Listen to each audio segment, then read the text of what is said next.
Halo sahabatku. Selamat datang kembali di channel Cerita Momo, rumah bagi ribuan kisah yang menyentuh hati. Apa kabar kalian hari ini? Semoga selalu dalam keadaan sehat ya. Siapkan hati dan tisu kalian, karena kisah yang akan kita bahas kali ini benar-benar menguras air mata dan emosi. Bayangkan rasanya berjuang 10 tahun di negeri orang, menahan rindu setengah mati, tapi saat pulang justru melihat sosok ibu yang kita muliakan diperlakukan tak manusiawi di rumah kita sendiri. Sebelum kita masuk ke alur ceritanya, yuk dukung terus channel ini agar semangat berkarya dengan cara tekan tombol like dan subscribe sekarang juga. Dan jangan lupa absen dulu ya. Tulis nama kalian, asal kota, dan ketik kata hadir di kolom komentar di bawah. Aku ingin menyapa sahabat-sahabat setiaku dari Sabang sampai Merauke. Sudah siap mendengarkan? Mari kita mulai kisahnya. 10 tahun. Waktu yang bukan main lamanya bagi seorang anak perempuan yang harus menahan rindu demi sebuah impian. Udara panas Jakarta siang itu menyambut kedatangan Andini, namun hatinya terasa sejuk membayangkan sebentar lagi ia akan memeluk sosok yang paling dicintainya di dunia ini. Di dalam taksi yang melaju membelah kemacetan, Andini tak henti-hentinya tersenyum sendiri. Tangannya menggenggam erat paspor dan sebuah bingkai foto kecil. Foto dirinya dan ibunya, Bu Fatimah, 10 tahun yang lalu. Andini membayangkan wajah teduh ibunya yang kini pasti sudah semakin tua. 10 tahun lalu, Andini pergi ke Taiwan dengan satu tekad bulat, mengubah nasib keluarga. Ia ingat betul bagaimana dulu mereka diusir dari kontrakan karena menunggak bayar. Ia ingat tangis ibunya yang tertahan di balik pintu kamar mandi agar Andini tidak mendengarnya. Sejak hari itu, Andini bersumpah akan bekerja keras, memeras keringat, bahkan jika perlu menahan lapar, asalkan ibunya bisa hidup layak. Dan hari ini, janjinya telah lunas. Uang kirimannya selama 1 dekade telah menjelma menjadi sebuah rumah gedongan bertingkat 2 di kawasan elit pinggiran kota. Rumah yang ia bangun khusus untuk masa tua Bu Fatimah. Sengaja Andini tidak memberi kabar kepada siapapun tentang kepulangannya hari ini. Baik kepada suaminya, Maulana, maupun kepada ibu mertuanya, Bu Sumi. Ia ingin memberikan kejutan manis. Ia membayangkan Maulana akan berlari menyambutnya, dan Bu Fatimah akan menangis haru melihat putri semata wayangnya pulang dengan kesuksesan. Andini sudah membayangkan ibunya kini hidup bak ratu. Duduk santai di sofa empuk sambil menonton televisi, menikmati hasil jerih payah anaknya, dilayani dan dihormati. Bukankah setiap bulan Andini selalu mengirim uang lebih dari cukup untuk gaji pembantu dan biaya hidup mewah? Taksi online itu perlahan melambat dan berhenti tepat di depan sebuah gerbang besi hitam yang menjulang tinggi. Rumah itu tampak megah, persis seperti foto yang sering dikirimkan Maulana lewat pesan singkat. Cat dindingnya putih bersih, pilar-pilarnya kokoh, dan ada taman kecil yang asri di depannya. Dada Andini bergemuruh kencang. Ini rumahnya. Ini hasil kerja kerasnya mencuci piring, merawat lansia, dan membersihkan kotoran orang lain di negeri orang selama bertahun-tahun. Andini turun dari taksi, meminta sopir menurunkan 2 koper besarnya. Setelah taksi berlalu, suasana hening. Andini tidak langsung memencet bel. Ia ingin menikmati pemandangan, istananya, sejenak dari celah pagar. Ia ingin mengintip kegiatan orang-orang tercintanya. Matanya menyapu halaman depan yang luas. Di teras yang teduh, Andini melihat seorang wanita parubaya bertubuh subur sedang duduk santai di kursi goyang rotan. Itu Bu Sumi, ibu mertuanya. Bu Sumi tampak necis mengenakan daster rumahan yang terlihat mahal, berbahan sutra mengkilap dengan motif bunga-bunga besar. Di tangannya ada toples keripik, dan di meja sebelahnya tersaji segelas jus jeruk segar. Kipas angin portabel menyala kencang mengarah ke wajahnya. Andini tersenyum tipis, bersyukur mertuanya tampak sehat dan bahagia menikmati fasilitas yang ia berikan. Namun, senyum itu perlahan pudar saat mata Andini beralih ke bawah, tepat di dekat kaki Bu Sumi. Ada sosok lain di sana. Seorang wanita tua, bertubuh kurus kering, mengenakan kaos oblong lusuh yang warnanya sudah memudar menjadi abu-abu kusam dan celana kain yang kedodoran. Wanita tua itu sedang berjongkok, tangannya memegang sikat lantai kasar. Ia sedang menyikat noda di lantai teras dengan tenaga yang terlihat lemah. Punggungnya yang ringkih terlihat naik turun menahan napas. Rambut putihnya yang biasanya tertutup rapi, kini berantakan keluar dari cepolan rambut yang asal-asalan. Jantung Andini seakan berhenti berdetak. Napasnya tercekat di tenggorokan. Ia menyipitkan mata, berharap sinar matahari siang ini menipunya. Ia berharap matanya salah lihat. Mungkin itu pembantu baru yang mereka pekerjakan? Tapi, postur tubuh itu, cara wanita itu menyeka keringat di dahinya dengan punggung tangan. Andini kenal betul gerakan itu. Tiba-tiba terdengar suara bentakan keras dari mulut Bu Sumi yang menembus, hingga ke balik pagar tempat Andini berdiri mematung. Heh, gosok yang bener dong. Itu noda sirup lengket banget. Masa nggak ilang-ilang dari tadi? Kamu niat kerja nggak sih? Dasar tua bangka lelet. Awas ya kalau semut pada datang ke sini gara-gara kamu nggak becus kerjanya. Wanita tua yang sedang berjongkok itu hanya mengangguk pelan, tanpa berani menatap wajah Bu Sumi. Iya, Bu, maaf, ini sedang saya sikat sekuat tenaga, jawabnya dengan suara parau dan gemetar. Suara itu, suara lembut yang selalu membacakan doa setiap kali Andini menelepon dari Taiwan. Suara yang selalu berkata, "Ibu sehat, Nak, kamu makan yang banyak ya." Itu suara ibunya. Itu Bu Fatimah. Dunia Andini runtuh seketika. Langit yang cerah mendadak terasa gelap gulita. Kakinya lemas, seolah tulang-tulangnya dicabut paksa. Bagaimana mungkin? Bagaimana mungkin ibunya, wanita yang ia minta untuk dijaga dan dimuliakan, wanita yang menjadi alasan ia rela membuang masa mudanya menjadi buruh migran, kini berjongkok menyikat lantai di bawah kaki mertuanya? Andini melihat Bu Sumi menendang pelan ember air di dekat Bu Fatimah dengan ujung kakinya, membuat air sabun sedikit menciprat ke wajah ibunya.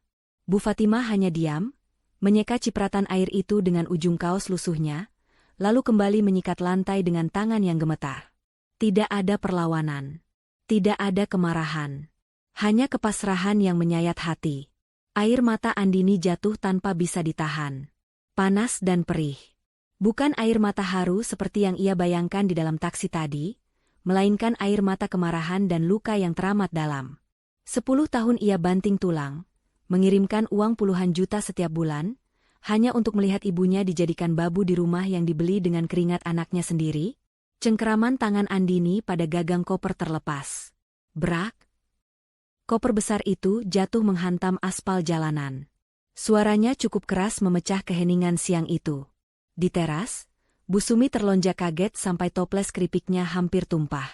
Bu Fatimah menghentikan gerakan menyikatnya dan menoleh ke arah pagar.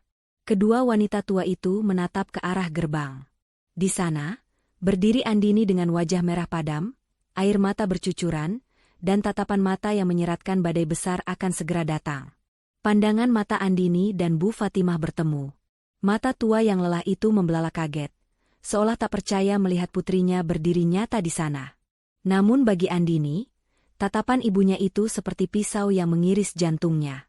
Tatapan seorang ibu yang tertangkap basah sedang menderita demi menutupi kebohongan agar anaknya tenang. Andini mengepalkan tangannya kuat-kuat hingga kukunya memutih. Ini bukan penyambutan yang ia impikan. Ini adalah awal dari perang. Suara koper yang menghantam aspal itu bagaikan petir di siang bolong bagi penghuni rumah mewah tersebut. Bu Sumi yang tadinya duduk santai bak nyonya besar, seketika melompat dari kursi rotannya. Wajahnya yang penuh polesan bedak tebal mendadak pucat pasi saat menyadari siapa yang berdiri di balik pagar. Keripik di tangannya berhamburan ke lantai. Ia menoleh panik ke arah pintu utama rumah sambil berteriak dengan suara melengking yang sumbang. "Maulana, Lana, cepat keluar. Istrimu pulang," teriak Bu Sumi dengan nada panik yang tidak bisa disembunyikan. Dari dalam rumah, Maulana muncul dengan tergopoh-gopoh, masih mengenakan kaos oblong dan celana pendek. Rambutnya acak-acakan seperti orang yang baru bangun tidur siang. Matanya melebar sempurna saat melihat sosok Andini berdiri di depan gerbang. Ada kilatan ketakutan di mata laki-laki itu, ketakutan yang biasanya muncul pada seorang pencuri yang tertangkap basah. Namun, hanya dalam hitungan detik, ekspresi ketakutan itu lenyap, berganti dengan senyum lebar yang dipaksakan. Topeng sandiwara mereka mulai dipasang. Bu Sumi bergegas lari membuka gerbang. Bahkan saking gugupnya, ia sempat menendang ember cucian Bu Fatimah hingga terguling, membuat air kotor menggenangi teras marmer yang mahal itu. Tanpa mempedulikan Bu Fatimah yang basah kuyup terkena cipratan, Bu Sumi langsung menghambur memeluk Andini. Aroma parfum menyengat menusuk hidung Andini, berbanding terbalik dengan bau keringat Apek yang tercium samar dari arah ibunya yang masih mematung. Ya ampun, Andini, menantuku sayang. Kenapa pulang tidak bilang-bilang? Kalau bilang kan ibu bisa suruh Maulana jemput di bandara, tidak usah naik taksi begini, cerocos Bu Sumi dengan nada yang dibuat-buat semanis madu. Ia memeluk Andini erat-erat, seolah ingin menghalangi pandangan Andini ke arah teras. Andini membiarkan tubuhnya dipeluk, namun tangannya tetap lurus di samping badan, kaku seperti patung. Matanya tidak lepas menatap Bu Fatimah yang kini berusaha berdiri dengan susah payah. Kaki wanita tua itu tampak gemetar, mungkin karena terlalu lama berjongkok. Ibu. Lirih Andini, suaranya tercekat. Ia melangkah ingin menghampiri ibunya, namun Maulana dengan sigap memotong jalannya. Suaminya itu langsung merangkul pundak Andini, menariknya menjauh dari jangkauan Bu Fatimah. Sayang, Mas rindu sekali sama kamu, seru Maulana berlebihan, mencium pipi kanan dan kiri Andini. Lihat kamu, makin cantik, makin bersih. Duh, istri Mas yang paling hebat sudah pulang. Andini menepis pelan tangan Maulana, tatapannya dingin. Kenapa ibu yang membersihkan lantai? Kenapa ibu pakai baju lusuh begitu? Tanyanya datar, namun ada getaran tajam dalam suaranya. Suasana hening sejenak. Maulana dan Bu Sumi saling bertukar pandang, seolah mengirim kode telepati untuk mencari alasan paling masuk akal. Bu Sumi kemudian tertawa renyah, tawa yang terdengar sangat sumbang di telinga Andini. Oalah, itu, ibumu itu loh, Endin. Keras kepala sekali, kilah Bu Sumi sambil mengibaskan tangannya ke udara. Ibu sudah larang, Maulana juga sudah marah-marah menyuruhnya istirahat. Tapi katanya ibumu bosan kalau cuma duduk diam.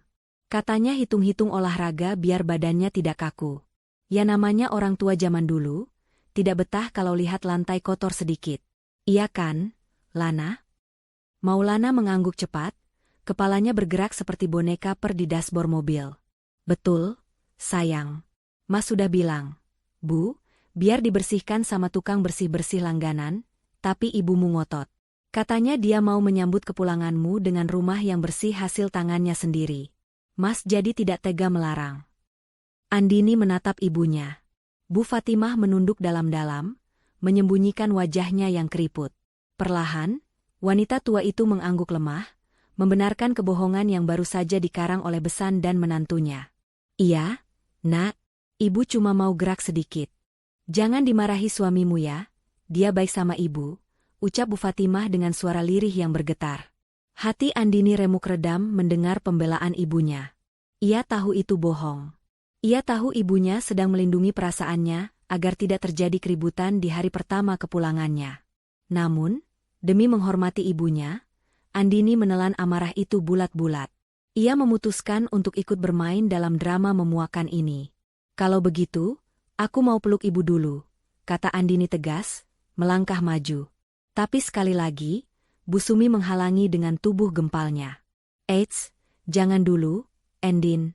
Lihat tuh, baju ibumu kotor, basah, bau air comberan. Nanti baju bagusmu ikutan kotor. Kamu kan baru sampai, pasti capek.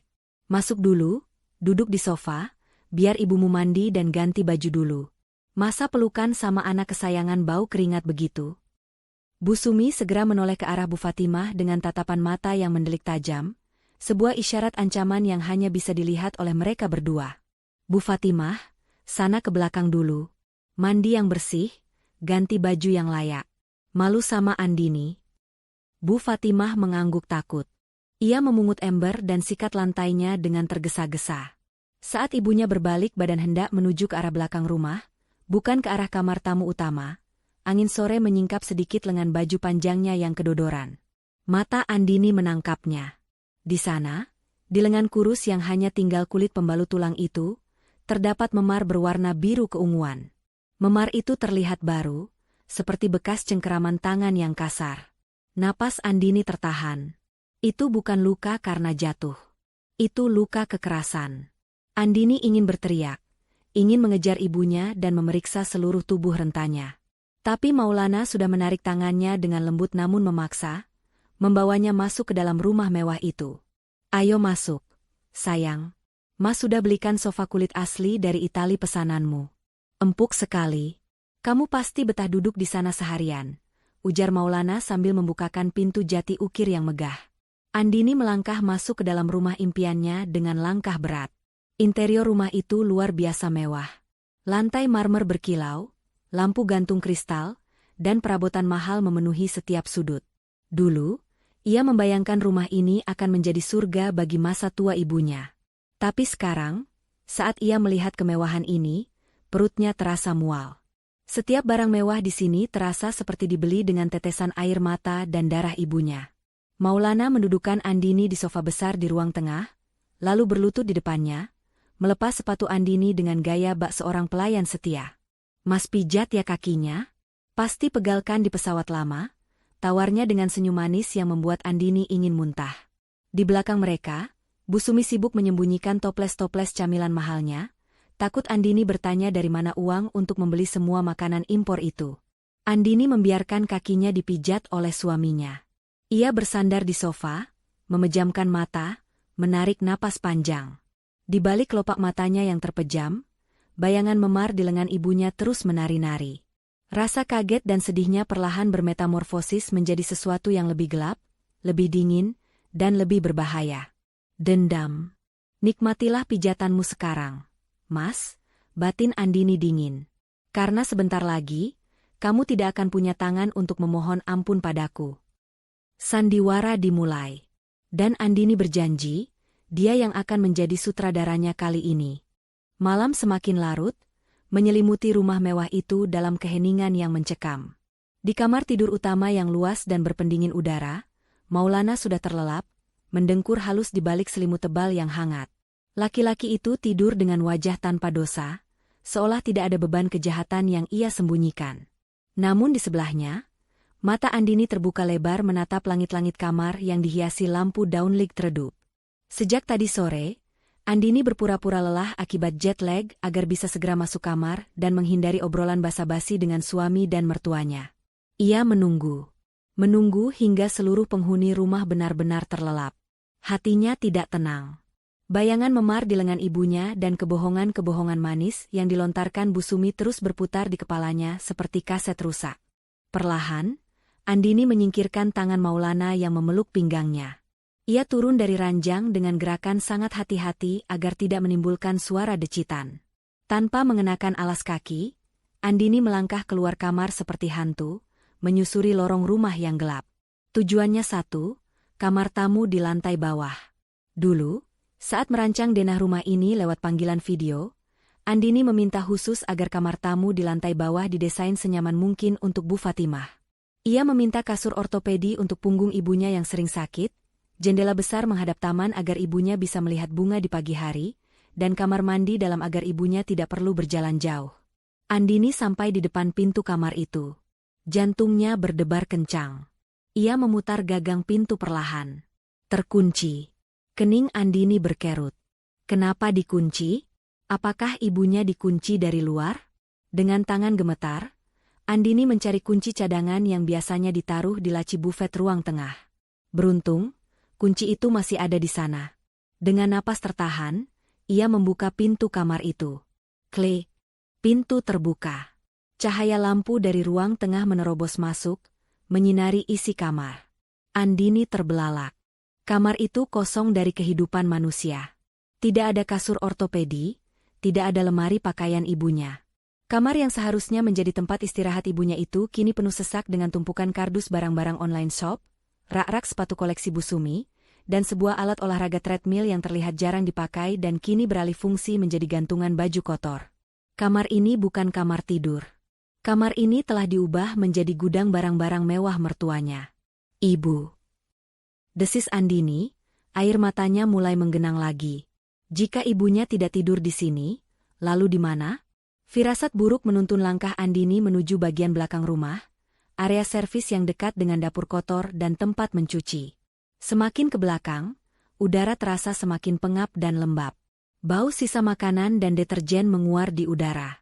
Di ujung lorong, dekat pintu keluar menuju jemuran, ada sebuah ruangan kecil bekas gudang penyimpanan alat pel. Ruangan itu sempit.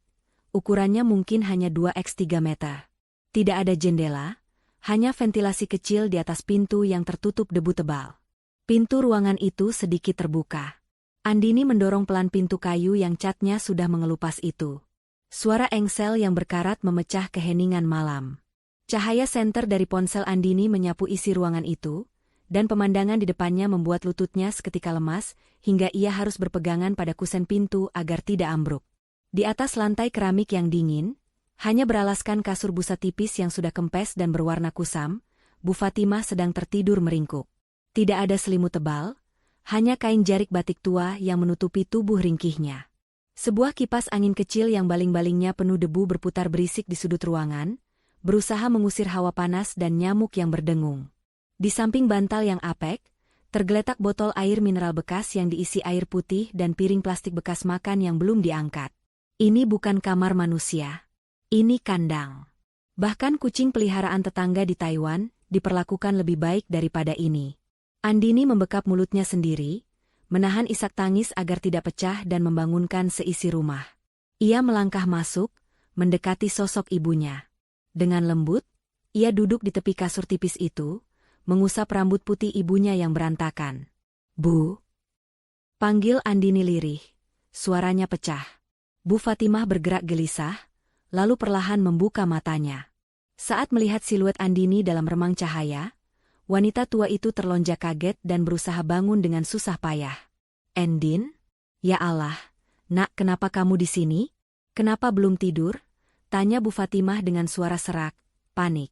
Ia buru-buru menarik kain jariknya untuk menutupi kakinya yang penuh bekas gigitan nyamuk. "Kenapa ibu tidur di sini?" tanya Andini, air matanya jatuh menetes ke tangan ibunya. "Kenapa bukan di kamar depan? Kenapa di gudang, Bu? Aku bangun rumah ini buat ibu, bukan buat gudang sepatu Bu Sumi." Bu Fatimah tersenyum gentir, tangannya yang kasar menggenggam erat tangan Andini, mencoba menenangkan putrinya. "SSTTT, jangan keras-keras, nanti suamimu bangun. Ibu tidak apa-apa di sini, Nak. Di depan itu AC-nya terlalu dingin, tulang ibu ngilu. Di sini hangat, dekat dapur, jadi kalau ibu mau masak subuh-subuh gampang, tidak perlu jalan jauh." "Ibu bohong," potong Andini tajam. "Ibu tidak pernah suka panas. Ibu juga takut gelap. Dan kamar ini tidak ada jendelanya, Bu. Ini tidak sehat." Bu Fatimah menunduk, tidak bisa lagi menyembunyikan kenyataan, namun tetap berusaha membela menantunya. "Sudahlah, Nak, yang penting kamu sudah pulang. Ibu rela tidur di mana saja, asalkan kamu bahagia sama suamimu. Maulana itu orang baik. Dia cuma menuruti ibunya. Bu Sumi kan orang tua, kita harus hormati." "Hormati?" Dengan cara menginjak-injak ibu. Andini menyibakkan sedikit lengan baju ibunya, memperlihatkan lagi memar biru itu di bawah cahaya ponsel. "Ini perbuatan siapa, Bu? Maulana? Atau Bu Sumi?" Bu Fatimah menarik tangannya cepat, menyembunyikannya di balik punggung. "Ini cuma kepentok lemari, Endin. Sungguh. Jangan cari ribut ya, Nak. Ibu mohon. Kamu baru pulang, jangan rusak rumah tanggamu gara-gara ibu yang tua dan tidak berguna ini. Ibu cuma numpang di sini." Kata numpang itu menghunjam dada Andini seperti belati. Rumah ini dibangun dengan uang Andini, tanahnya dibeli dengan tabungan Andini, tapi ibunya sendiri merasa numpang. Betapa hebatnya cuci otak yang dilakukan Maulana dan ibunya selama ini. Andini sadar, mendesak ibunya untuk bicara jujur malam ini hanya akan membuat ibunya semakin ketakutan. Ibunya sudah terlalu lama hidup dalam tekanan dan intimidasi mental. Andini menghapus air matanya kasar. Ia tidak boleh lemah. Jika ia menangis terus, ibunya akan semakin sedih. Ia harus kuat. Ia harus menjadi pelindung yang selama ini absen. "Baik, Bu. Kalau ibu bilang begitu," ucap Andini dengan nada yang ia usahakan tenang, meski hatinya membara. Ia membetulkan letak kain jarik ibunya, lalu mencium kening wanita tua itu lama sekali. "Tidurlah lagi. Besok pagi, aku janji keadaan akan mulai berubah." "Kamu jangan marahi suamimu ya," pinta Bu Fatimah cemas. "Tidak, Bu. Aku tidak akan marah-marah," jawab Andini datar.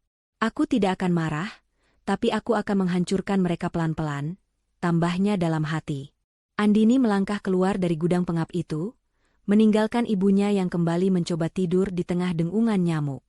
Saat menutup pintu gudang, tatapan Andini berubah total. Kesedihan di matanya lenyap, berganti dengan sorot mata dingin yang mematikan.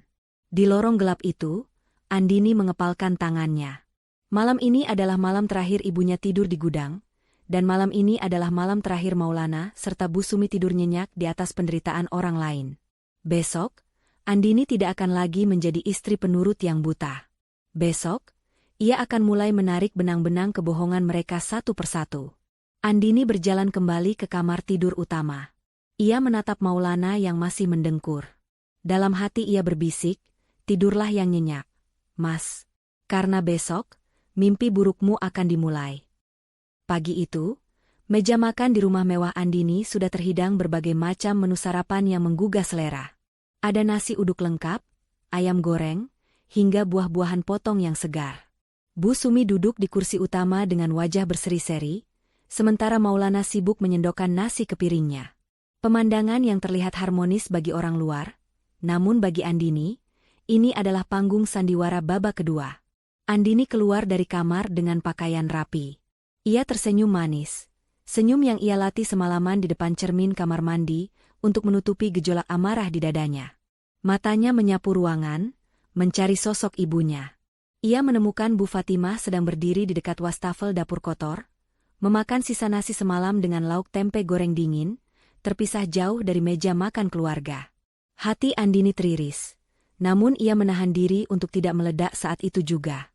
Ia harus bermain cantik. Jika ia mengamuk sekarang tanpa persiapan matang, Maulana dan Bu Sumi bisa saja memutarbalikkan fakta atau menyembunyikan aset-aset yang mungkin masih bisa diselamatkan. Sayang, ayo makan. Masakan ibu enak loh. Maksud mas, masakan beli di depan enak, ujar Maulana, hampir keceplosan bahwa yang memasak semua hidangan mewah itu sebenarnya adalah Bu Fatimah yang bangun sejak jam 3 pagi. Bukan dibeli. Andini duduk, meminum sedikit teh hangat. Mas, Bu, aku mau keluar sebentar ya. Mau ketemu Sari, teman SMA aku dulu. Kangen, sudah 10 tahun gak ketemu. Sekalian mau mampir ke bank, mau cek saldo tabungan yang selama ini aku kirim ke rekening Mas Maulana buat pegangan ibu. Mendengar kata, ban, dan, cek saldo, sendok di tangan Maulana berdenting keras beradu dengan piring. Wajah Bu Sumi menegang seketika. Loh, kok buru-buru ke ban? Kan kamu baru sampai, Endin. Istirahat dululah. Lagian buku tabungannya kan Mas simpan rapi. Nanti Mas ambilkan kalau kamu mau lihat. Gak usah repot-repot ke bank pusat. Cegah Maulana dengan nada gugup, keringat dingin mulai muncul di pelipisnya. Iya, Endin. Lagian ngapain ketemu Sari? Dia itu mulutnya ember. Suka gosip. Gak level sama kamu yang sekarang sudah sukses. Timpal Bu Sumi sinis, berusaha memengaruhi Andini. Andini menatap mereka dengan tatapan polos yang mematikan. Loh, cuma mau cetak rekening koran kok. Mas, biar jelas arus kasnya. Kan aku mau mulai bisnis di sini, jadi butuh data keuangan. Tenang aja, aku nggak lama. Tanpa menunggu persetujuan lebih lanjut, Andini bangkit, mencium tangan mertuanya, sebuah gestur penghormatan yang terasa menjijikan baginya saat ini, dan bergegas pergi. Ia tidak membawa mobil rumah, melainkan memesan ojek online agar lebih leluasa. Tujuan pertamanya bukan bank, melainkan sebuah warung kopi kecil di ujung kompleks perumahan. Di sana, Sari sudah menunggu. Pertemuan dua sahabat itu diwarnai tangis haru. Namun, tangis rindu itu segera berubah menjadi tangis kemarahan saat Sari mulai membuka mulut. Endin, maafin aku dan warga sini ya, ucap Sari sambil menggenggam tangan Andini erat. Kami bukan gak mau lapor ke kamu. Tapi tiap kali ada tetangga yang coba negur Bu Sumi soal ibumu yang disuruh kerja rodi, besoknya ibumu yang kena marah habis-habisan. Kami pernah dengar suara piring pecah dan ibumu nangis minta ampun. Kami takut kalau kami lapor, ibumu malah makin disiksa. Andini meremas gelas es tehnya hingga retak. Penjelasan Sari mengonfirmasi segalanya. Jadi benar. Sar, uang bulanan 10 juta yang aku kirim khusus buat ibu nggak pernah terima? Sari menggeleng kuat. Boro-boro, Endin. Ibumu itu kalau sakit cuma beli obat di warung. Pernah sekali ibumu pingsan di pos satpam karena belum makan seharian, padahal waktu itu Bu Sumi lagi pamer tas baru ke ibu-ibu arisan. Ibumu bilang ke kami, dia nggak pegang uang sepeser pun. Katanya semua dipegang Nak Maulana buat tabungan masa depan. Darah Andini mendidih. Cukup sudah kesaksian dari Sari. Sekarang ia butuh bukti hitam di atas putih. Bukti yang tidak bisa disangkal oleh lidah licin suaminya. Andini meluncur ke bank. Karena rekening utama yang ia gunakan untuk mengirim uang adalah rekening atas nama Maulana, karena dulu Andini bodoh dan terlalu percaya, ia tidak bisa mencetaknya langsung. Namun, Andini cerdik. Ia memiliki satu rekening bersama dengan ibunya yang dulu pernah ia buat sebelum berangkat, dan ia tahu Maulana sering memindahkan uang ke sana lalu menariknya lagi untuk mengaburkan jejak. Mengira Andini lupa akan rekening tua itu. Sebagai ahli waris dan pemilik nama, Andini berhasil meminta riwayat transaksi lengkap. Saat lembaran kertas rekening koran itu keluar dari printer, tangan Andini gemetar membacanya. Matanya menelusuri baris demi baris angka yang tercetak. Di sana, terpampang jelas kebusukan suaminya. Tanggal 15 bulan lalu, masuk transfer dari Andini, gaji Taiwan, 25 juta rupiah. Tanggal 16 bulan lalu, penarikan tunai, 10 juta rupiah, keterangan di catatan pribadi Maulana yang ceroboh tertulis di memo transfer internet banking, DPN Max. Tanggal 20 bulan lalu, debit toko Mas Berkah, 5 juta rupiah. Tanggal 25 bulan lalu, transfer ke kios Burung Juara, 3.500.000 rupiah. Dan yang paling menyakitkan adalah transaksi 3 bulan lalu. Andini ingat betul, saat itu Maulana menelepon sambil menangis, mengatakan Bu Fatimah sakit keras dan butuh operasi katarak segera. Andini panik dan langsung mengirim uang ekstra sebesar 15 juta rupiah. Di kertas mutasi itu tertulis, tanggal 10 Maret, masuk transfer dari Andini, biaya operasi ibu, 15 juta rupiah. Tanggal 11 Maret, pembayaran lunas, paket tur Bali 3 hari 2 malam AN Bu Sumi Maulana. Andini merasa dunianya berputar. Operasi katarak itu tidak pernah ada. Ibunya tidak pernah dioperasi. Uang yang ia kumpulkan dengan menahan lapar dan lelah di negeri orang, uang yang ia kirim dengan doa agar ibunya bisa melihat dunia lebih terang, ternyata dipakai untuk liburan mewah suami dan mertuanya ke Bali. Pantas saja saat Andini bertanya soal hasil operasi, Maulana selalu berkelit dan tidak pernah mengirim foto medis. Air mata Andini menetes di atas kertas dingin itu. Ia ingat ibunya yang matanya sering berair dan kabur saat menatap layar ponsel ketika video call. Ternyata ibunya masih sakit. Ibunya masih menderita, sementara parasit-parasit itu bersenang-senang di atas penderitaannya. Andini melipat kertas bukti itu dan memasukkannya ke dalam tas. Wajahnya yang tadi basah oleh air mata kini mengering, menyisakan ekspresi dingin yang menakutkan. Rasa cintanya pada Maulana telah hangus terbakar, menjadi abu yang siap ia tiup kapan saja. Kalian pikir aku wanita bodoh yang bisa ditipu selamanya? Gumam Andini pelan saat keluar dari bank. Kalian menikmati uang, operasi, ibu untuk liburan? Baik. Aku pastikan, liburan kalian selanjutnya adalah di jalanan. Andini mengeluarkan ponselnya. Ia tidak langsung pulang. Ia menelepon seseorang, sebuah kontak yang baru saja ia dapatkan dari internet saat menunggu antrean bank tadi. Halo? Apakah benar ini jasa pengacara perceraian dan sengketa harta? Saya butuh konsultasi. Segera. Perang sesungguhnya baru saja dimulai. Dan Andini memegang senjata paling mematikan, bukti. Sepulang dari bank, Andini tidak langsung melabrak suami dan mertuanya. Ia melangkah masuk rumah dengan wajah murung yang dibuat-buat, bahunya sengaja dibungkukan seolah sedang memikul beban dunia yang teramat berat. Aktingnya harus sempurna. Ia tahu, untuk menumbangkan pohon besar yang busuk, ia tidak boleh hanya memotong rantingnya, tapi harus mencabut akarnya sampai ke tanah. Dan akar kebusukan Maulana serta Bu Sumi adalah uang. Melihat Andini pulang dengan wajah kusut, Maulana dan Bu Sumi yang sedang menonton televisi langsung saling sikut. Mereka khawatir Andini mengetahui saldo rekening yang sudah tiris. Namun, sebelum Maulana sempat bertanya, Andini sudah lebih dulu menghempaskan tubuhnya ke sofa sambil memijat pelipisnya, mendesah panjang penuh frustrasi. Kenapa, Endin? Kok mukanya ditekuk begitu? Orang bang bilang apa? Tanya Maulana hati-hati, jantungnya berdegup kencang takut ketahuan belangnya. Andini menatap suaminya dengan mata berkaca-kaca, air mata buaya yang ia pelajari dari sandiwara mereka selama ini. Mas, aku bingung. Tadi orang bank bilang, uang tabungan utamaku yang 2 miliar rupiah hasil kerja 10 tahun, tidak bisa dicairkan. Mendengar angka, 2 miliar, mata Bu Sumi langsung membelalak hijau, bersinar terang mengalahkan lampu kristal di ruang tamu. Rasa takutnya lenyap seketika, berganti dengan keserakahan yang meluap-luap. 2 miliar? Kamu punya uang sebanyak itu, Endin? Pekik Bu Sumi, suaranya melengking girang. Andini mengangguk lemah. Iya, Bu. Itu tabungan rahasia yang aku kumpulkan sedikit demi sedikit di rekening luar negeri. Rencananya mau aku pakai buat modal usaha kita dan beli mobil baru buat ibu. Tapi, Andini sengaja menggantung kalimatnya, memancing rasa penasaran mereka. Tapi kenapa? Jangan bikin ibu jantungan, desak Bu Sumi tidak sabar. Pihak bank bilang, karena itu transfer dalam jumlah besar dari luar negeri, dananya tertahan sistem keamanan.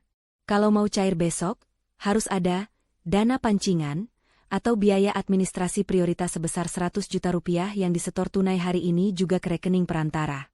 Kalau tidak, uang 2 miliar itu akan hangus atau dikembalikan ke Taiwan dan prosesnya bisa memakan waktu tahunan lagi. Maulana menelan ludah. 100 juta. Jumlah yang sangat besar. Apalagi setelah ia menguras uang kiriman Andini untuk foya-foya. Tapi, bayangan uang 2 miliar yang akan segera cair membuat otaknya berhenti berpikir logis. Matematika keserakahan mulai bekerja di kepalanya. Korban 100 juta demi dapat 2 miliar? Itu untung besar.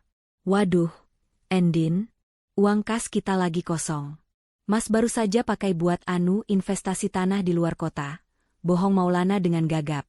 Padahal uang itu habis di meja judi dan cicilan gaya hidup. Andini pura-pura menangis putus asa. Yah, berarti hangus dong uangnya? Padahal aku sudah bayangkan ibu naik mobil baru, Mas punya showroom sendiri. Ya sudahlah, mungkin memang bukan rezeki kita. Kalimat Andini itu sukses membakar sumbu panik Bu Sumi.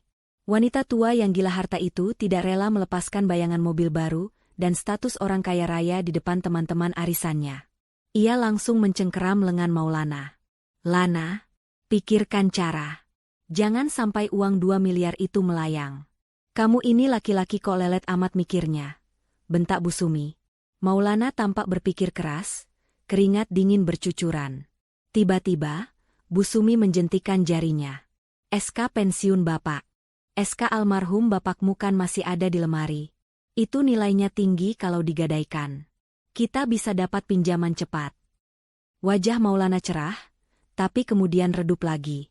Tapi Bu, proses gadai di bank resmi butuh waktu seminggu cairnya. Andini bilang butuh uangnya hari ini juga.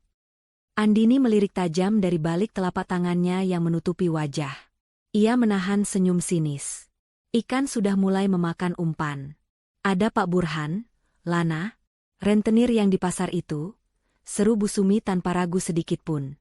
Dia bisa cairkan dana dalam 1 jam. Bunganya memang besar, tapi kan cuma pinjam sehari. Besok begitu uang 2 miliar Andini cair, kita langsung lunasi hutang ke Pak Burhan. Beres kan?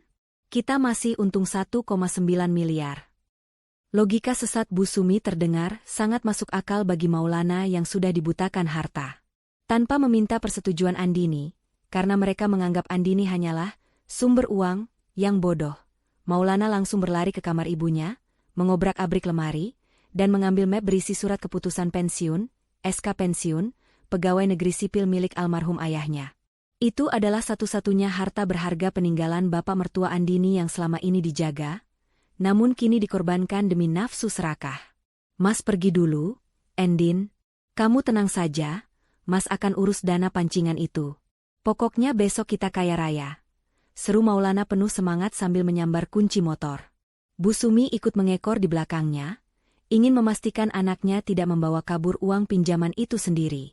Sepeninggal suami dan mertuanya, tangis palsu Andini berhenti seketika. Ia menegakkan punggungnya, menyeka air mata buaya itu dengan tisu, lalu membuangnya ke tempat sampah. Wajahnya kembali dingin dan datar. Dari arah dapur, Bu Fatimah berjalan tertatih-tatih membawakan segelas air putih hangat. Ia mendengar sekilas percakapan tadi dan tampak cemas. "Endin, ibu dengar Maulana mau pinjam uang ke rentenir? Bahaya, nak. Rentenir itu jahat." Bunganya mencekik. "Jangan biarkan suamimu terjerat." Nasihat Bu Fatimah dengan polosnya, masih saja memikirkan nasib menantu yang telah menyiksanya. Andini menatap ibunya dengan tatapan iba sekaligus tegas. Ia menerima gelas itu, menggenggam tangan ibunya yang kasar. "Biarkan saja, Bu," ucap Andini pelan namun penuh penekanan. Orang yang serakah harus diberi pelajaran dengan cara mereka sendiri. Mereka pikir mereka sedang menjemput rezeki, padahal mereka sedang menggali kuburan mereka sendiri. Andini tahu betul konsekuensinya. Meminjam uang 100 juta ke rentenir dengan jaminan SK pensiun adalah tindakan bunuh diri finansial. Bunga rentenir itu berjalan harian. Jika besok uang 2 miliar itu tidak ada, dan memang tidak pernah ada, Maulana akan dikejar-kejar seumur hidupnya. Aset mereka akan disita, harga diri mereka akan diinjak-injak. Persis seperti mereka menginjak-injak harga diri Bu Fatimah. Sore harinya, Maulana dan Bu Sumi pulang dengan membawa tas kresek hitam berisi uang tunai 100 juta rupiah. Wajah mereka berseri-seri penuh kemenangan. Tanpa banyak tanya, Maulana langsung menyerahkan uang itu pada Andini. "Ini, sayang, 100 juta tunai. Cepat setor ke rekening perantara itu. Mas sudah tidak sabar jadi miliarder," ujar Maulana Jumawa. Andini menerima uang itu dengan tangan dingin. "Baik, Mas. Aku transfer sekarang lewat mobile banking ya." Andini memang mentransfer uang itu. Tapi bukan ke rekening perantara, fiktif untuk mencairkan dana 2 miliar. Ia mentransfer uang 100 juta itu ke rekening tabungan khusus atas nama Bu Fatimah yang ia pegang aksesnya, sebagai ganti rugi awal atas penderitaan ibunya selama ini. "Sudah beres, Mas," kata Andini sambil menunjukkan bukti transfer palsu yang sudah ia edit sebentar di ponselnya. "Besok pagi uang 2 miliarnya cair." "Alhamdulillah," seru Bu Sumi sambil bertepuk tangan, lalu memeluk Maulana. Mereka berpelukan merayakan kemenangan semu, menari-nari di bibir jurang kehancuran. Malam itu, Maulana dan Bu Sumi tidur dengan mimpi indah tentang mobil mewah dan liburan keliling dunia. Sementara di kamar sebelah, Andini tersenyum puas. Ia tahu, saat matahari terbit besok, mimpi indah mereka akan berubah menjadi mimpi buruk yang tak berujung. Jerat telah terpasang, dan mangsanya sudah terikat kuat. Matahari belum tinggi benar, tapi kesibukan di rumah mewah itu sudah seperti pasar pagi. Hari ini adalah hari ulang tahun Bu Sumi. Karena merasa dirinya akan segera menjadi miliarder berkat uang 2 miliar hayalan Andini, Bu Sumi memutuskan untuk menggelar pesta syukuran dadakan yang mewah malam ini juga. Ia mengundang seluruh teman arisan, tetangga kompleks, hingga kerabat jauh yang selama ini jarang disapa. Tujuannya cuma satu, pamer. "Ayo, cepat kerjanya. Jangan lelet." Suara cempreng Bu Sumi menggema dari ruang tengah. Andini yang baru keluar kamar melihat pemandangan yang membuat darahnya mendidih. Rumah itu sedang didekorasi dengan bunga-bunga palsu dan pita emas. Maulana sibuk menelepon catering dan sewa tenda, berhutang sana-sini dengan jaminan, besok dibayar lunas. Tapi yang paling menyakitkan adalah melihat Bu Fatimah. Di dapur, Bu Fatimah yang kakinya masih sakit, dipaksa mengupas sekarung kentang dan memotong tumpukan daging sapi sendirian. Wajah tuanya banjir keringat, napasnya tersengal-sengal.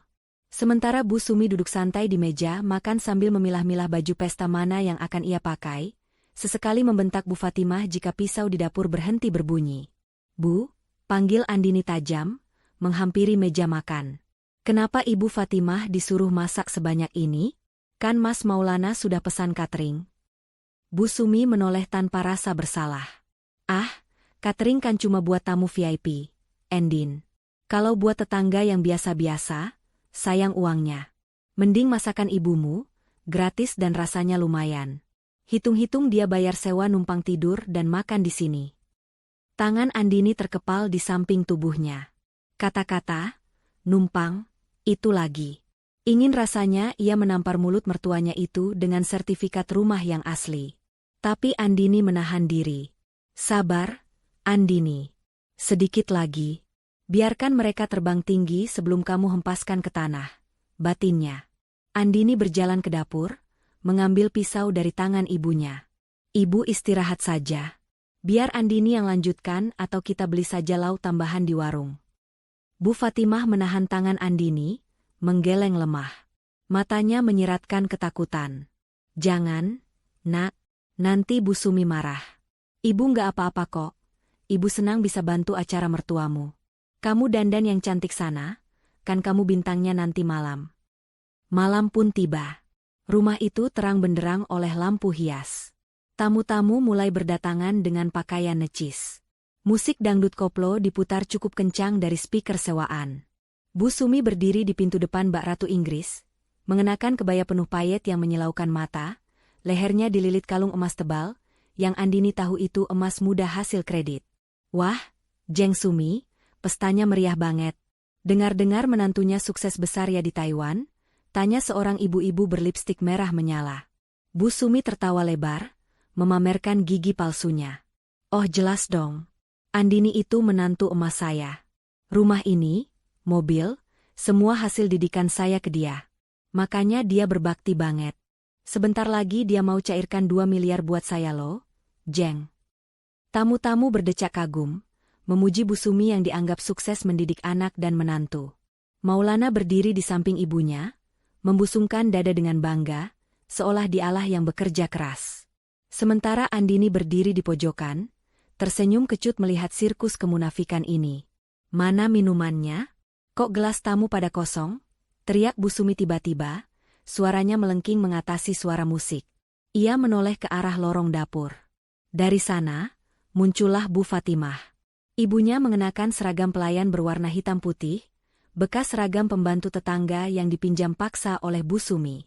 Bu Fatimah membawa nampan besar berisi gelas-gelas sirup merah yang berat.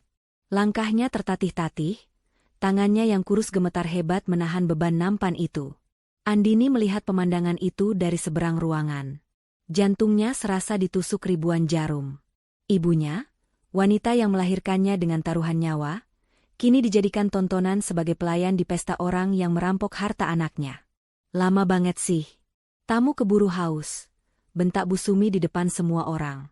Ia sengaja ingin mempermalukan Bu Fatimah, menunjukkan siapa yang berkuasa di rumah itu. Bu Fatimah mempercepat langkahnya dengan gugup. Namun, karena karpet ruang tamu yang tebal dan kakinya yang lemas, ia tersandung sedikit. Gelas-gelas di nampan berdenting keras, nyaris tumpah. Hati-hati. Kalau gelas kristal itu pecah, kamu nggak bakal sanggup ganti meski kerja seumur hidup. Hinaan Bu Sumi meluncur lancar, disambut tawa kecil beberapa teman arisannya yang tak punya hati. Maulana hanya diam, sibuk merokok, pura-pura tidak melihat. Batas kesabaran Andini putus malam itu juga. Persetan dengan rencana menunggu besok. Ia tidak bisa membiarkan ibunya dihina 1 detik lagi. Andini melangkah cepat membelah kerumunan tamu. Hak tinggi sepatunya berbunyi tegas di lantai marmer. Ia menghampiri ibunya, mengambil alih nampan berat itu dengan 1 tangan, sementara tangan lainnya merangkul bahu ringkih Bu Fatimah. Biar Andini saja, Bu, ucapnya lembut pada ibunya, namun matanya menatap tajam ke arah Bu Sumi. Bu Sumi yang melihat Andini mengambil alih tugas pelayan justru semakin besar kepala. Nah, gitu dong. Contoh menantuku ini, cekatan. Sini bawakan minumnya ke Jeng Sri. Perintah Bu Sumi sambil menunjuk temannya. Andini tersenyum miring. Senyum yang membuat bulu kuduk Maulana yang melihatnya dari jauh tiba-tiba meremang. Andini berjalan mendekati Bu Sumi yang sedang berdiri di tengah ruangan, tepat di bawah lampu kristal, memamerkan gaun mahalnya. Ini minumannya, Bu, kata Andini.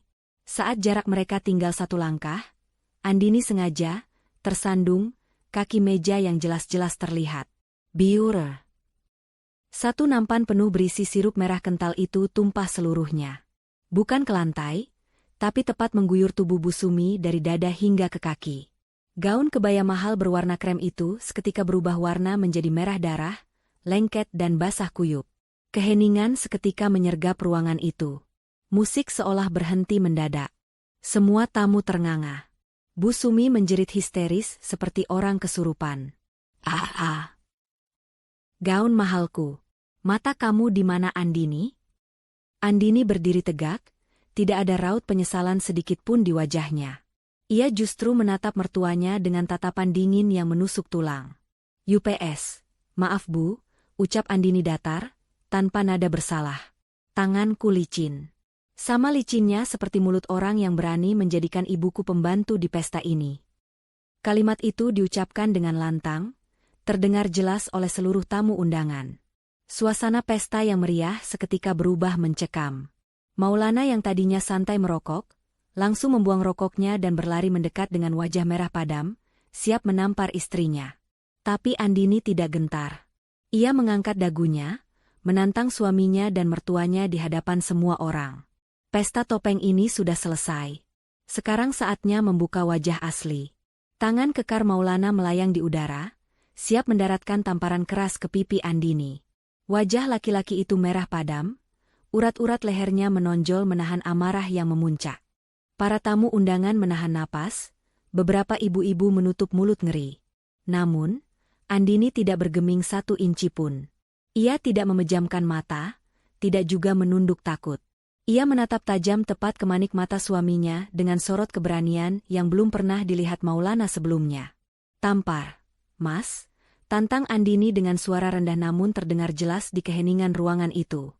"Satu kali tanganmu menyentuh wajahku, detik itu juga kamu akan membusuk di penjara. Kamu lupa siapa yang memegang kendali atas hidupmu selama 10 tahun ini." Tangan Maulana gemetar di udara, berhenti hanya beberapa sentimeter dari pipi mulus istrinya. Ancaman dingin Andini membekukan nyalinya. Ia sadar, Andini bukan lagi istri penurut yang bisa digertak. Maulana menarik tangannya dengan kasar, lalu mengepalkannya di sisi tubuh. "Dasar istri durhaka. Tidak tahu diuntung." Jerit Bu Sumi memecah ketegangan, air mata kemarahannya bercampur dengan lelehan sirup merah yang lengket di wajahnya. "Saya sudah rawat kamu. Saya anggap kamu anak sendiri. Begini balasanmu? Mempermalukan mertua di depan orang banyak? Di mana sopan santunmu? Hah?" Bu Sumi mulai memainkan peran sebagai korban. Ia menangis meraung-raung, mencoba menarik simpati tamu-tamu yang mulai berbisik-bisik. "Lihat ibu-ibu. Lihat kelakuan menantu yang katanya sukses ini. Dia pulang cuma buat injak-injak kepala saya." Andini tertawa kecil, tawa yang kering dan getir. Ia melangkah mundur, memberi jarak, lalu memutar tubuhnya menghadap para tamu undangan yang masih terpaku. "Ibu bilang saya durhaka?" tanya Andini lantang. Ia merogoh tas tangannya, mengeluarkan segulung kertas, rekening koran yang ia cetak tadi pagi, dan melemparkannya ke udara. Kertas-kertas itu berhamburan jatuh di lantai marmer, tepat di kaki Bu Sumi yang lengket. "Tanya pada ibu yang terhormat ini," seru Andini sambil menunjuk wajah Bu Sumi. "Kemana larinya uang 15 juta yang saya kirim 3 bulan lalu? Uang yang saya kirim sambil menangis karena Mas Maulana bilang ibu kandung saya butuh operasi mata segera. Kemana uang itu, Bu?" Bu Sumi terdiam, mulutnya terkatup rapat. Matanya melirik gelisah ke arah Maulana. "Kalian diam?" Andini tersenyum sinis. "Biar saya jawab. Uang operasi mata ibu saya kalian pakai untuk liburan ke Bali. Kalian bersenang-senang di pantai, makan enak, tidur di hotel mewah. Sementara ibu saya, ibu kandung saya yang matanya sakit, kalian biarkan tidur di gudang tikus tanpa obat." Suara riuh rendah mulai terdengar dari para tamu. Bisik-bisik tetangga kini berubah menjadi tatapan jijik ke arah Bu Sumi dan Maulana. Topeng, keluarga bahagia dan terpandang, yang mereka bangun seketika retak. "Bohong. Itu fitnah," teriak Maulana panik. "Jangan percaya, bapak-bapak, ibu-ibu. Istri saya ini stres baru pulang dari luar negeri. Dia halusinasi." "Halusinasi?" Andini berjalan cepat ke arah lorong dapur, menarik tangan Bu Fatimah yang sejak tadi berdiri gemetar di pojokan sambil menangis. Andini membawa ibunya ke tengah ruangan, di bawah lampu kristal yang terang benderang. Dengan lembut namun tegas, Andini menyingsingkan lengan baju seragam pelayan yang dipakai ibunya. Memar-memar biru keunguan di lengan kurus itu terpampang nyata. Bekas cengkeraman, bekas cubitan, jejak kekejaman yang tak bisa disangkal. "Apakah luka ini halusinasi, Mas?"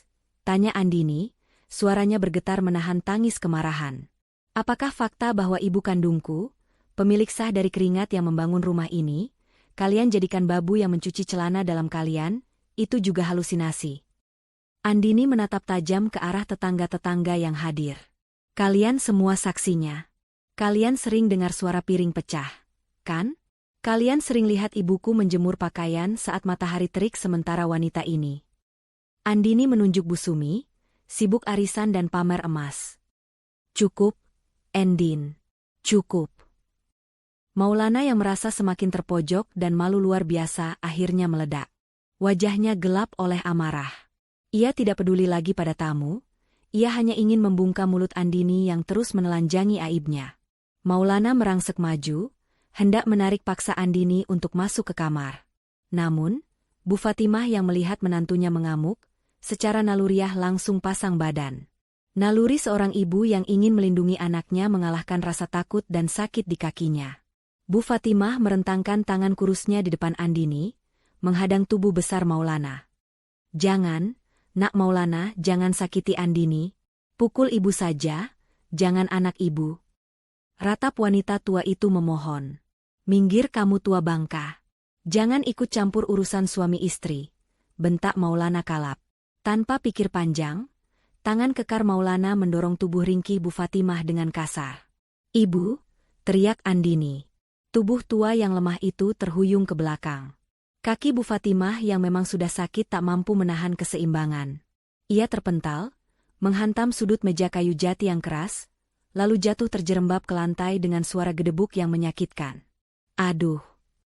Rintihan pelan keluar dari mulut Bu Fatimah sebelum ia memegang pinggangnya dan meringis kesakitan. Waktu seolah berhenti. Ruangan pesta yang gaduh seketika senyap. Hening yang mencekam. Semua mata tertuju pada Bu Fatimah yang tergeletak tak berdaya di lantai, dan pada Maulana yang berdiri dengan tangan masih terulur kaku, napasnya memburu. Maulana membeku. Matanya membelalak melihat ibu mertuanya terjatuh. Ia sadar, ia baru saja melakukan kesalahan fatal. Kesalahan yang tidak bisa ditebus dengan kata maaf atau sandiwara apapun. Andini tidak berteriak lagi. Ia tidak menangis histeris. Ia menjatuhkan dirinya ke lantai, memeluk tubuh ibunya. Saat ia mendongak menatap Maulana, tidak ada lagi api kemarahan di matanya. Api itu sudah padam, digantikan oleh dinginnya es kutub yang mematikan.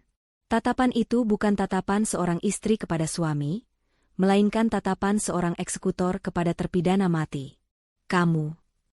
Desis Andini, suaranya pelan namun terdengar seperti vonis hukuman mati di telinga Maulana. Kamu baru saja menggali kuburanmu sendiri, Mas. Malam pesta itu berakhir bukan dengan tiup lilin atau potong kue, melainkan dengan kehancuran total martabat Maulana dan keluarganya. Dan bagi Andini, pintu maaf sudah tertutup rapat, dikunci mati, dan kuncinya telah ia buang ke dasar lautan kebencian.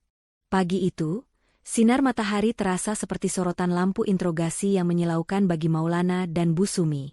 Rumah mewah yang semalam penuh dengan hiasan pesta, kini berantakan bak kapal pecah.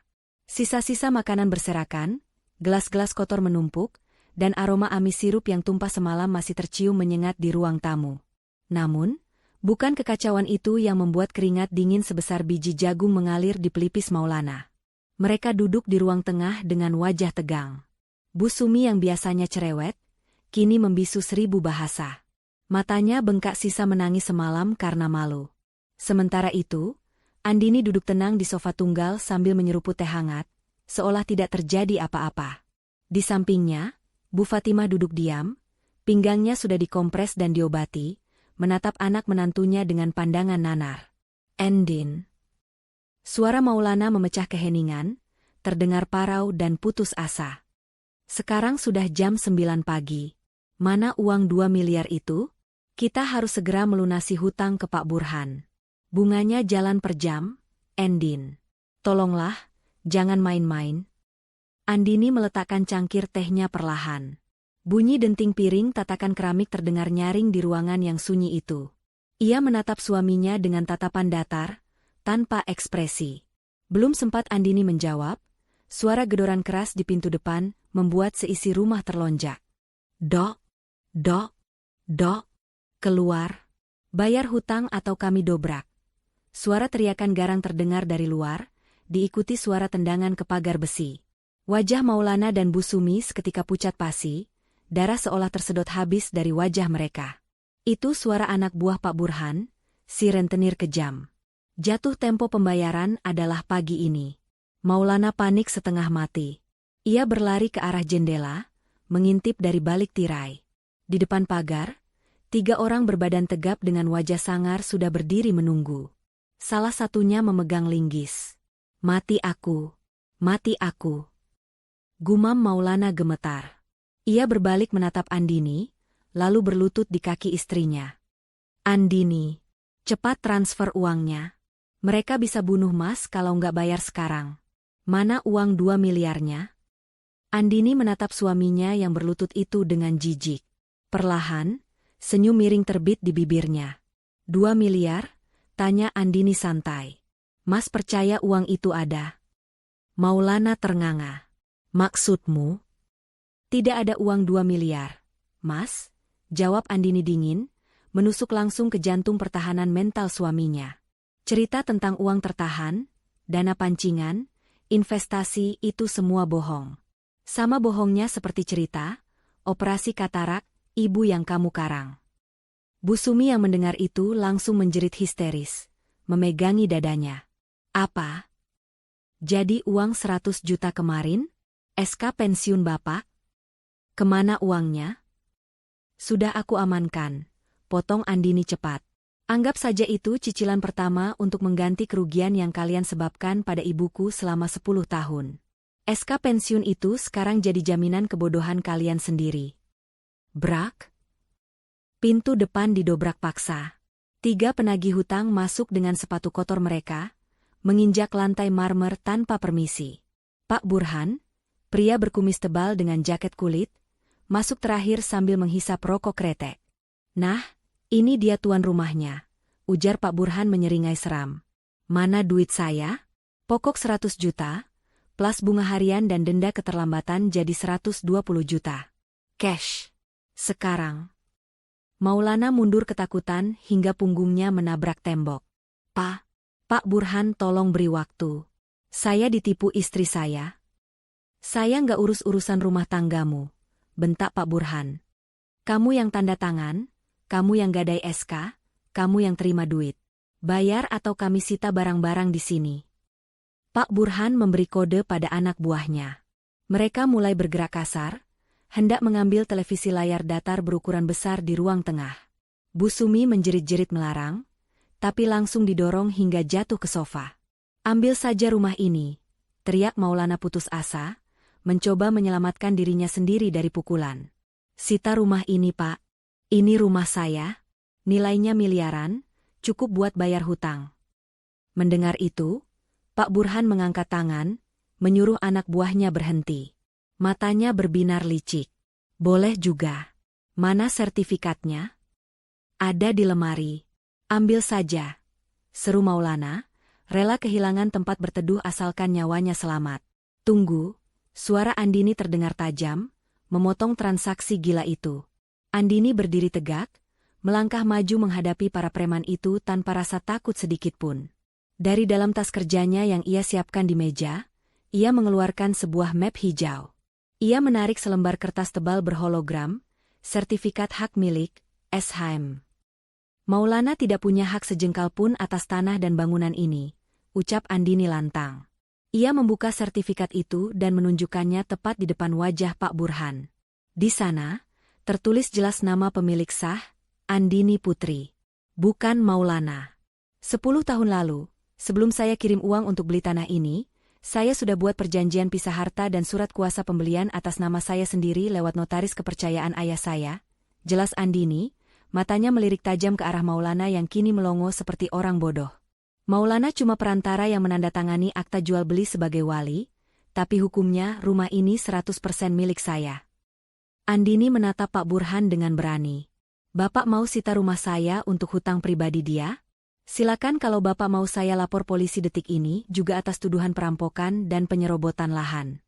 Saya punya pengacara yang siap bergerak. Pak Burhan adalah pemain lama, ia tahu hukum. Menyita aset yang bukan atas nama debitur, adalah pidana berat yang bisa membuatnya masuk bui. Ia membaca sertifikat itu, lalu menatap Maulana dengan kemarahan yang meluap. Bajingan, kamu mau jebak saya ya? Pak Burhan menampar pipi Maulana dengan keras. Plah, Maulana terhuyung, sudut bibirnya berdarah. Rumah ini milik istrimu. Kamu nggak punya apa-apa, bentak Pak Burhan. Ia mencengkeram kerah baju Maulana. Karena kamu nggak bisa bayar dan nggak punya jaminan, kamu ikut kami ke kantor. Kami akan urus kamu di sana sampai kamu bisa melunasi hutangmu. Jangan, Mas, tolong Mas. Andini, tolong suamimu. Maulana merengek, menangis seperti bayi, mengulurkan tangannya pada Andini.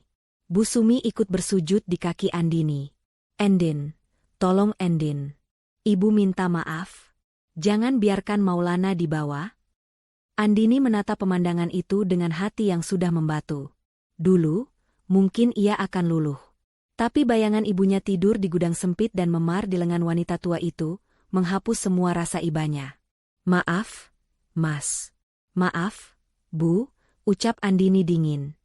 Seperti kata Mas Maulana kemarin, itu hutangmu, bukan hutangku. Dan rumah ini adalah istana ibuku. Tidak ada tempat bagi orang asing yang jahat di sini. Andini memberi isyarat tangan mempersilakan pada Pak Burhan.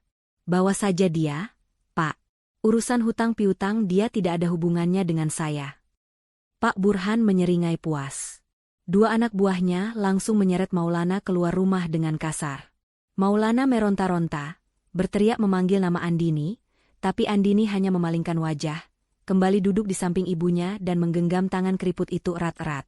Pergi dari rumahku, ucap Andini pelan pada Bu Sumi yang masih menangis di lantai. Bereskan barang-barang ibu sekarang. Atau aku minta tolong bapak-bapak ini sekalian untuk melempar koper ibu ke jalan raya. Kehancuran finansial itu telah tiba. Maulana diseret rentenir, SK pensiun bapaknya hilang, dan mereka diusir dari surga yang selama ini mereka tumpangi dengan cara haram. Andini menarik napas panjang, menghirup aroma kemenangan yang terasa pahit namun melegakan.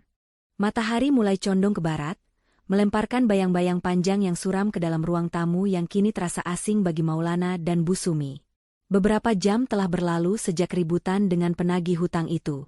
Maulana akhirnya dilepaskan oleh anak buah Pak Burhan di depan pagar rumah, namun bukan tanpa harga. Mobil kreditan yang selama ini dibanggakan Maulana telah dibawa paksa, begitu pula motor sport kesayangannya, dan seluruh perhiasan emas yang menempel di tubuh Bu Sumi telah dilucuti paksa sebagai pembayaran bunga dan denda. Kini, laki-laki yang dulu berjalan dengan dagu terangkat itu duduk bersimpuh di lantai marmer, bajunya sobek di bagian bahu, wajahnya lebam, dan sudut bibirnya masih menyisakan darah kering. Di sampingnya, dua koper besar berisi pakaian mereka sudah tergeletak tak berdaya. Tidak ada lagi keangkuhan, tidak ada lagi tawa mengejek. Yang tersisa hanyalah aroma kekalahan yang menyengat. Andini berdiri di hadapan mereka, memeluk lengan di dada. Wajahnya tenang, namun matanya sedingin es. Di belakangnya, Bu Fatimah duduk di kursi roda, yang baru saja dibeli Andini siang tadi lewat layanan antar cepat, menatap nanar pada besan dan menantunya yang kini terlihat seperti pengemis. Waktu kalian sudah habis. Suara Andini memecah keheningan, datar dan tanpa emosi. Silakan angkat kaki dari rumah saya. Mendengar pengusiran itu, tangis Bu Sumi pecah kembali. Wanita tua yang biasanya gila hormat itu kini merangkak. Benar-benar merangkak, mendekati kaki Andini. Ia memeluk kaki menantunya itu erat-erat, air matanya membasahi celana panjang Andini. Endin, ibu mohon. Endin, jangan usir ibu. Ratap Bu Sumi dengan suara serak yang menyedihkan. Ibu sudah tua, Endin. Mau tinggal di mana ibu kalau diusir? Rumah kontrakan ibu yang dulu sudah habis masa sewanya. Ibu tidak punya siapa-siapa lagi selain kamu dan Maulana. Tolonglah, Nak. Ibu janji akan berubah. Ibu mau jadi pembantu di sini tidak apa-apa, asalkan jangan usir ibu ke jalanan. Andini menunduk, menatap wanita yang dulu memaki ibunya, tua bangka tak berguna, itu. Tidak ada rasa iba sedikit pun di hati Andini. Yang ia lihat bukanlah mertua yang malang, melainkan monster yang telah mencuri 10 tahun kebahagiaan ibunya. Jadi pembantu, ulang Andini sinis. Ibu pikir menjadi pembantu itu mudah? Ibu pikir enak disuruh tidur di gudang pengap tanpa jendela?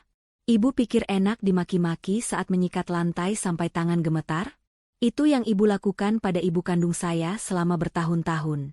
Dan sekarang ibu minta belas kasihan. Andini menghentakkan kakinya, melepaskan diri dari pegangan Bu Sumi hingga wanita itu terjerembab. Maulana yang sejak tadi menunduk, kini mengangkat wajahnya. Air mata mengalir deras di pipinya yang bengkak. Ia beringsut maju, mencoba meraih tangan Andini, namun Andini melangkah mundur menjauh, seolah sentuhan suaminya adalah najis. Sayang, Mas tahu masalah. Mas hilaf. Isak Maulana, suaranya bergetar hebat. Mas dibutakan harta. Tapi Mas masih suamimu, Endin. Kita punya kenangan indah dulu sebelum kamu berangkat ke Taiwan. Ingat janji pernikahan kita? Dalam suka dan duka? Masa kamu tega membuang suamimu saat sedang jatuh begini? Beri Mas satu kesempatan lagi, Endin. Mas rela kerja apa saja, Mas rela jadi sopir kamu, asalkan kita tidak pisah. Andini tertawa kecil, tawa yang terdengar sangat miris. Janji pernikahan? Kamu bicara soal janji pernikahan pada wanita yang kamu tipu habis-habisan? Kamu selingkuh dengan uangku, kamu siksa ibuku, dan kamu masih berani bawa-bawa janji suci. Andini berjongkok, mensejajarkan wajahnya dengan wajah Maulana. Ia menatap mata suaminya dalam-dalam, mencari sisa-sisa cinta yang mungkin masih ada. Tapi nihil. Yang ia temukan hanya kehampaan. Dengar baik-baik, Mas, bisik Andini tajam. Andini yang dulu, yang bodoh dan penurut itu, sudah mati. Dia mati tepat saat melihat ibunya tidur beralaskan tikar di gudang. Cintaku padamu sudah habis, Mas. Sudah kering. Tidak ada tetes tersisa untuk pengkhianat sepertimu. Tapi aku suamimu, Endin, teriak Maulana putus asa. Mantan, koreksi Andini cepat. Surat gugatan cerai akan sampai ke alamat barumu, dimanapun selokan tempat kamu tidur nanti, besok pagi. Pengacaraku sudah mengurus semuanya, termasuk tuntutan pidana atas penggelapan dana dan kekerasan dalam rumah tangga terhadap ibuku.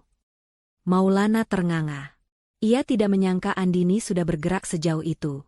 Harapannya untuk memanipulasi perasaan istrinya hancur lebur. Bu Fatimah yang sedari tadi diam, perlahan memutar roda kursinya mendekat. Hati seorang ibu memang selembut sutra. Meski telah disakiti sedemikian rupa, ia tidak tega melihat orang lain menderita. Endin. Panggil Bu Fatimah lirih. Apa tidak bisa dibicarakan baik-baik? Biar bagaimanapun mereka pernah jadi keluargamu. Andini menoleh pada ibunya, tatapannya melembut seketika. Ia bangkit dan memeluk bahu ibunya dari belakang. Justru karena Andini sayang sama ibu, Andini harus membuang racun ini dari hidup kita, Bu. Kalau Andini biarkan mereka tinggal, sama saja Andini membiarkan ular berbisa tidur di kasur kita. Ibu sudah cukup menderita. Sekarang giliran mereka belajar arti hidup susah.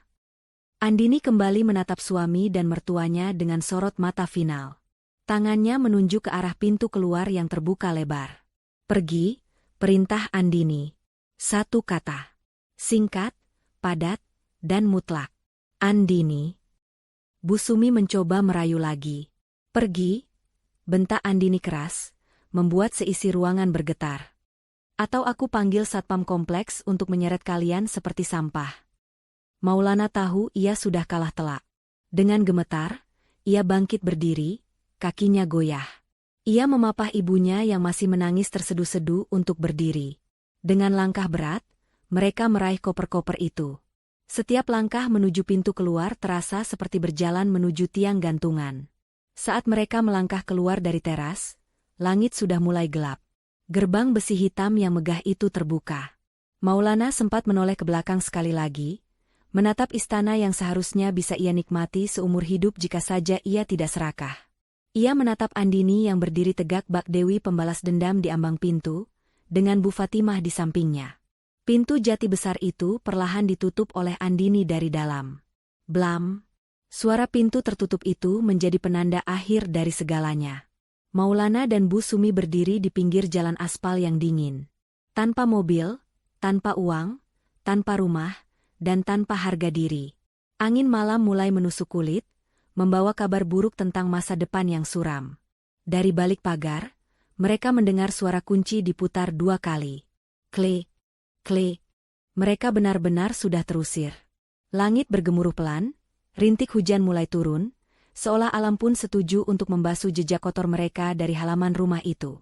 Maulana menatap ibunya, dan Bu Sumi menatap anaknya. Di mata mereka, tidak ada lagi kasih sayang ibu dan anak, yang ada hanya tatapan saling menyalahkan dalam diam. Kehancuran mereka sempurna. 1 bulan telah berlalu sejak malam badai itu. Rumah mewah dengan pilar-pilar tinggi yang dulu menjadi saksi bisu penderitaan Bu Fatimah, kini tampak sepi. Sebuah papan besar bertuliskan, "Dijual cepat," terpampang jelas di pagar depan. Andini memutuskan untuk melepaskan istana itu.